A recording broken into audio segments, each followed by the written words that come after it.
Bienvenue sur Africa 24 pour cette nouvelle édition de l'Africa Tonight. Voici les titres de l'actualité. La campagne électorale bat son plein en Mauritanie en vue du scrutin présidentiel du 21 juin. 5 candidats sont en lice. Parmi eux, le président sortant et grand favori, Mohamed Ould Abdelaziz. Le consommé local, une priorité pour les États africains qui aspirent à l'autosuffisance alimentaire. C'est ce que nous verrons dans cette édition. Benghazi, en Libye, une ville meurtrie par les affrontements, des affrontements qui opposent le général dissident Khalifa Haftar à des groupes terroristes très actifs dans la région.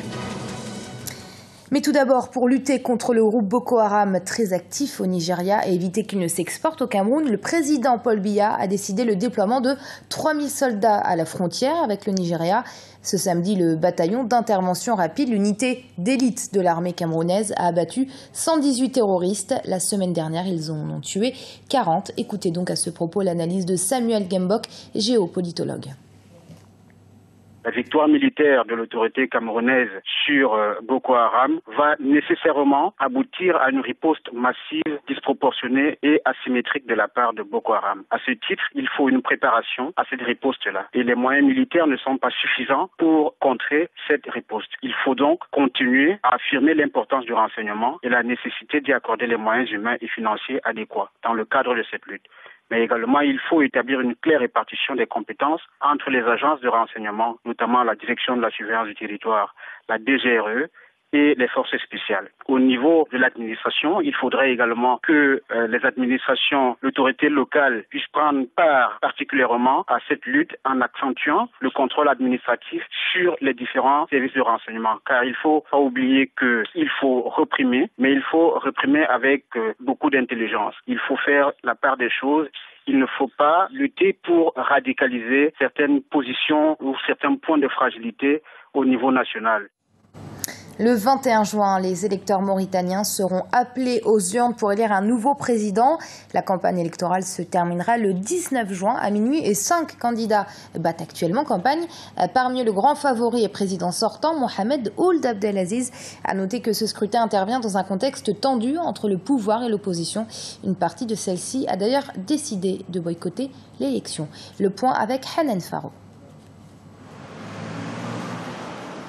En Mauritanie, la campagne présidentielle bat son plein depuis le 5 juin. Cette deuxième élection à la fonction suprême depuis le coup d'État de 2008 se déroule dans un contexte sociopolitique tendu. Le scrutin est boycotté par certains partis de l'opposition. Parmi les 5 candidats en lice, le président sortant Mohamed Ould Abdelaziz fait figure de favori.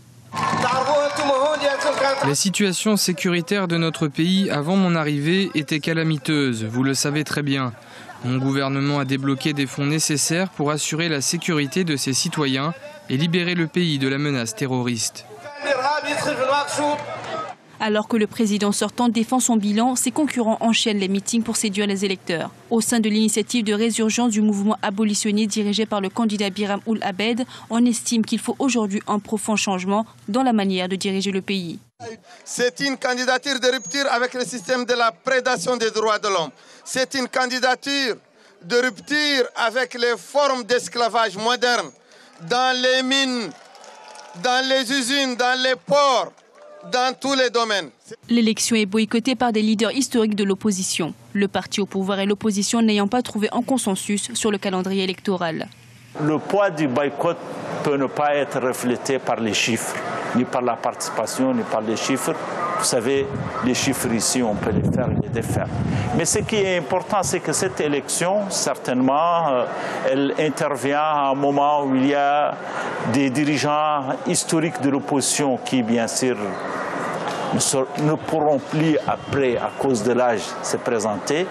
Signe de cette volonté de renouveau, pour la première fois, une femme est en lice dans la course à la présidentielle. La candidate indépendante Lala Meit Moulay Idriss dit miser essentiellement sur le soutien des femmes et des jeunes. Le verdict populaire est attendu le 21 juin dans les urnes.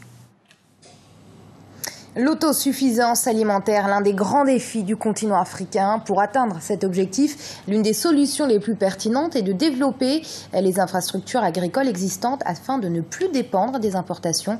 La promotion du consommé local est à cet effet un outil indispensable. Guillaume Durand.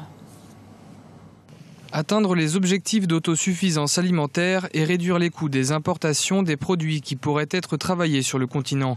C'est un défi majeur auquel sont confrontées aujourd'hui de nombreuses nations du continent africain. On a beaucoup de milliards pour importer des céréales, notamment du riz qui nous vient de l'Asie, qui ne convient pas trop du point de vue en tout cas nutritionnel pour nos populations, mais que nous sommes obligés d'importer parce que tout simplement on ne valorise pas assez ce que nous avons nous-mêmes comme production locale. Pour ce faire, nombreuses sont les voix qui s'élèvent pour promouvoir le consommé local. Je pense qu'il faut diminuer les importations, mais il faudra substituer quelque chose à ces importations-là.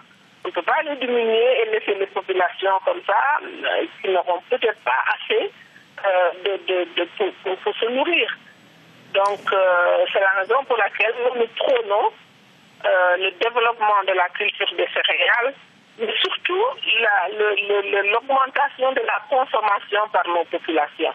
Pour Aïssatou Dia-Indem, il convient d'éduquer les populations africaines au consommé local dès leur plus jeune âge. Mais on est en train de voir comment, justement, dans les écoles, dans les collèges et les lycées, commencer à distribuer des recettes à base de production locale pour que ces élèves puissent grandir avec la consommation de ces produits locaux. Au Sénégal, si un forum national pour la promotion du consommé local s'est tenu en avril 2013, les promoteurs de cette tendance estiment qu'il n'existe pas encore assez d'initiatives, notamment au niveau des autorités, pour en assurer la pérennité.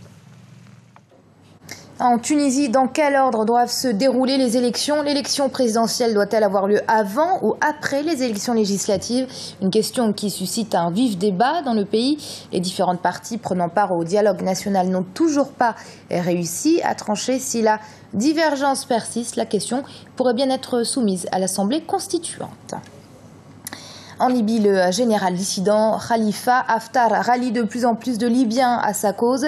Face à des autorités qu'il juge incompétentes pour faire face aux terroristes, il a lancé le 16 mai une offensive contre les groupes rebelles à Benghazi. Depuis, les affrontements se multiplient dans cette ville et perturbent le quotidien des habitants. Guillaume Durand. Une ville presque au point mort. À Benghazi, ville portuaire libyenne, les violences minent le quotidien des habitants depuis que le général Khalifa Haftar a déclaré la guerre aux groupes islamistes. Le général, accusé par les autorités du pays de fomenter un coup d'État, affirme que le gouvernement n'a pas réussi à dissoudre les forces rebelles. Ces problèmes de sécurité signifient que les écoles, les universités et les institutions de l'État ont cessé de fonctionner. Nous ne pouvons même pas prendre de l'argent dans les banques puisque celles-ci sont fermées. L'administration de la sécurité sociale a suspendu ses travaux jusqu'à nouvel ordre. C'est un problème grave et les gens sont fatigués. Nous voulons la paix et la stabilité. Plus de 100 personnes ont perdu la vie au cours de ces affrontements presque quotidiens. Une situation qui, pour les habitants de Benghazi, paralyse le pays. En tant que citoyen, je veux voir mon pays se développer. Je veux des rues propres, l'eau potable, l'énergie. Mais ces problèmes de sécurité affectent tout le pays. La situation ici est instable. Maintenant, je rentre tôt, mais avant, j'avais l'habitude de passer des soirées avec mes amis. Benghazi, berceau de l'insurrection libyenne qui a mené à la chute de l'ancien président Mouammar Kadhafi, a depuis 3 ans eu du mal à lutter contre ces violences et à endiguer les attaques, pour la plupart imputées au groupe Ansar al-Sharia. L'organisation islamiste a prévenu que si Khalifa Haftar poursuivait sa campagne, des combattants de la région entière pourraient venir se battre. Et c'est la fin de ce journal. Il a été réalisé par l'ensemble de la rédaction. Merci de l'avoir suivi. Restez sur Africa 24. L'info continue.